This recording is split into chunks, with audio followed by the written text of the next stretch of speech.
Dans cette vidéo, je vais vous montrer les outils et les garanties indispensables que vous devez utiliser dès que vous avez un impayé. Un jour ou l'autre, vous serez certainement confronté à un impayé.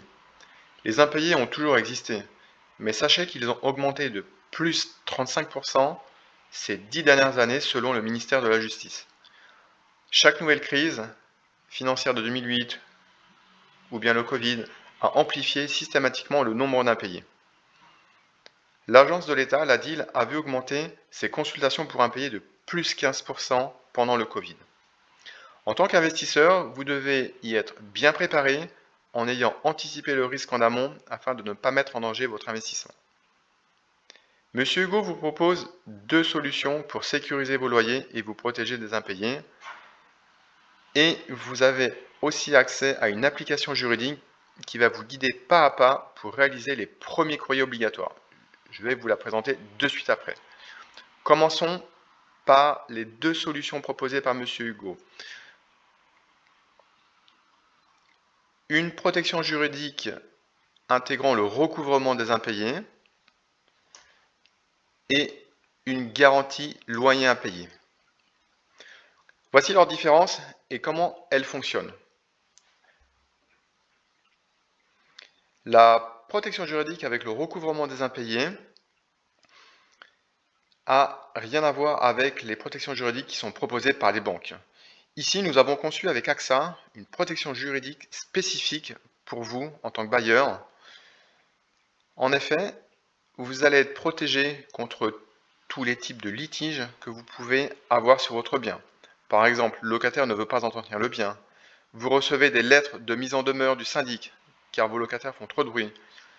Un artisan a refait votre douche et ça fuit un peu partout. L'artisan refuse de faire les réparations.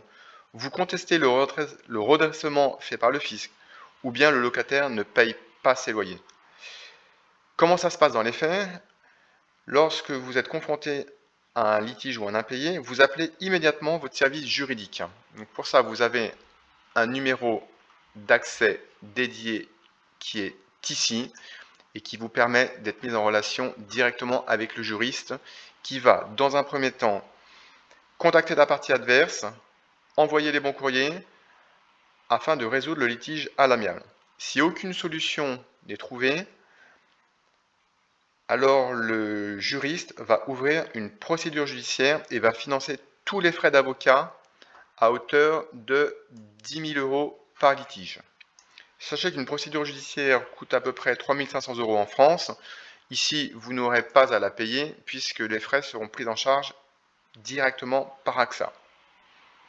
En cas d'impayé, donc 100% des loyers qui ont été recouvrés vous seront restitués. Si le locataire ou bien le garant ne sont pas solvables, alors le juriste ouvrira une procédure, lancera la procédure d'expulsion. Sachez que pendant la phase judiciaire, qui peut durer plusieurs mois, l'assureur ne vous remboursera pas les loyers. Si vous souhaitez être remboursé, je vous conseille vivement d'opter en plus pour la garantie loyer impayé, qui peut être souscrit en complément de la protection juridique. Nous avons négocié avec Allianz les meilleures conditions de remboursement du marché. Vous serez donc remboursé dès le premier jour d'impayé et jusqu'à 10 000 € en durée illimitée et sans franchise. À un taux ultra compétitif à partir de 1,98% du loyer, que l'on voit ici. Donc retenez qu'avec une GLI, le profil de votre locataire doit être accepté par l'assureur, alors qu'avec la protection juridique, tous les profils sont éligibles. Et enfin, seuls les impayés sont pris en charge avec une GLI. Autrement dit, si vous avez un autre litige, il ne sera pas traité. C'est pourquoi je vous conseille d'avoir en complément la protection juridique que tous les bailleurs devraient avoir, puisque pour quelques euros par mois, vous avez une sécurité juridique qui est au top et vraiment renforcée. Voyons maintenant l'application juridique dont je vous parlais au début, que nous vous mettons à disposition pour réaliser les premières démarches à l'amiable en cas d'impayé. Donc là, elle se trouve ici, dans Gérer la location. Gestion assistée. C'est là que vous avez la possibilité de gérer tous les événements de votre location. Cliquant sur le bouton, vous choisissez le type d'événement. Donc là, gérer un impayé.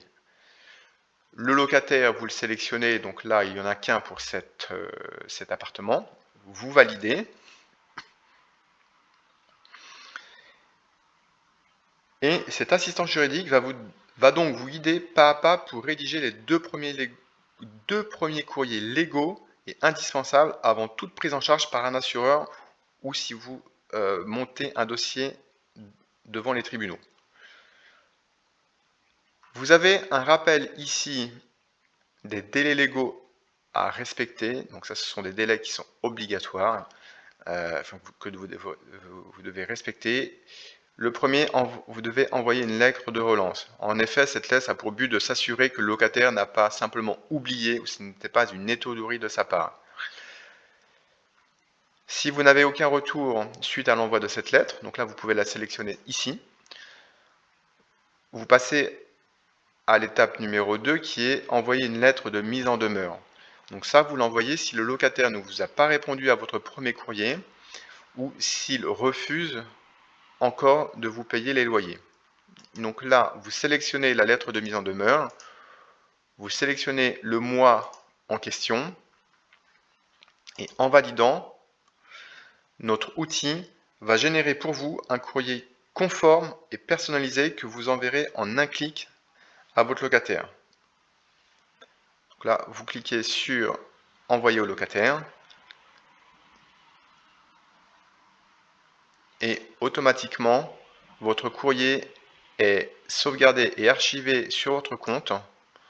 Vous avez la possibilité de le télécharger ici, soit télécharger la mise en demeure à destination du locataire ou la mise en demeure à destination du garant. Voilà, ici s'affiche à l'écran la mise en demeure qui a été envoyée au locataire. Donc conservez bien ces lettres puisqu'elles vous seront demandées dans l'étape d'après qui consiste à saisir les tribunaux ou si vous avez souscrit à notre protection juridique ou bien à notre GLI, c'est l'assureur qui prendra le relais pour mettre en place la procédure judiciaire. Si vous n'avez pas de garantie, ça sera donc à vous de saisir par vos propres moyens les tribunaux et de financer les frais judiciaires. En conclusion, en tant qu'investisseur, je vous invite donc à vérifier vos garanties souscrites et à défaut, vous renseigner pour souscrire l'une de nos garanties. Tout investissement comporte des risques et vous devez les anticiper en vous protégeant efficacement. Voilà, j'en ai fini pour cette vidéo. Je vous donne donc rendez-vous pour un prochain tuto.